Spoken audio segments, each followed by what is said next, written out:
మనిషి బ్రతికున్నప్పుడే అది నాది, ఇది నాది, ఈ ఆస్తులు నావి, ఆ ఆస్తులు నావి, నాకింత డబ్బుంది, నాకు మంచి ఇల్లున్నది, నాకు పిల్లలున్నారు, నాకు ఉద్యోగం ఉన్నది, నాకు జ్ఞానం ఉన్నది, అసలు నేనంటే ఏంది, నేనందరికంటే గొప్పవాడిని, నాకే తెలివి ఉన్నదని విర్రవీగుతాం. కానీ మృత్యువనేది వచ్చిన తర్వాత నీ ఆస్తి, నీ అంతస్తులు, నీ బంగ్లాలు, నీ కుటుంబ సభ్యులు, నీ పిల్లలు, చివరికి నువ్వు కట్టుకున్న నీ బట్టలు గూడా నీతో రావు. ఎందుకు ఈ విషయాన్ని చెప్తున్నానంటే, నేను ఒక విషయాన్ని క్షుణ్ణంగా పరిశీలించాను. ఏంటిదా విషయం అనంటే, ఒక ఆమె నాకు తెలిసిన పెద్దమ్మైతది. ఆమె చనిపోయింది. ఆమె చనిపోయిన తర్వాత ఒక ఏడాది తర్వాత ఏడాది మసకం చేస్తారు కదా!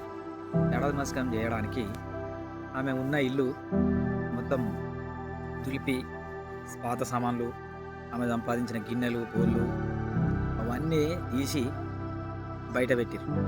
దానితో పాటు బీరువా గూడా ఓపెన్ చేసిర్రు. బీరువా ఓపెన్ చేస్తే అందులో మంచి మంచి చీరలున్నాయి. మామూలు చీరలు కాదు, అన్నీ కాస్ట్లీ చీరలు. బీరువా నిండా అవే. ఒక్కొక్క చీరే చూస్తే కళ్ళు జిగేలుమంటున్నాయి. అట్లాంటి చీరలు. కొన్ని అయితే కొత్త చీరలే, అవి ఇంకా సీల్ కూడా తీయలే. ఆమె బతుకున్నప్పుడు ఆ చీరలన్నీ తన ఇష్టంగా కొనుక్కున్నది. నచ్చిన చీర కొనుక్కున్నది, నచ్చిన జాకెట్ కొనుక్కున్నది, నచ్చిన విధంగా బతికింది. అయితే తను మరణించిన తర్వాత ఆ బీరువా ఓపెన్ చేసి చూస్తే, ఆహా! ఏంది ఇంత సంపాదించి ఎన్ని వేసుకుని ఎంత ఇష్టంగా కొనుక్కున్న ఈ బట్టలు కనీసం కూడా పోలేదు కదా! ఇదే కాదు, ఏది కూడా తీసుకపోలేము కదా అనేది నాకు అర్థమైంది.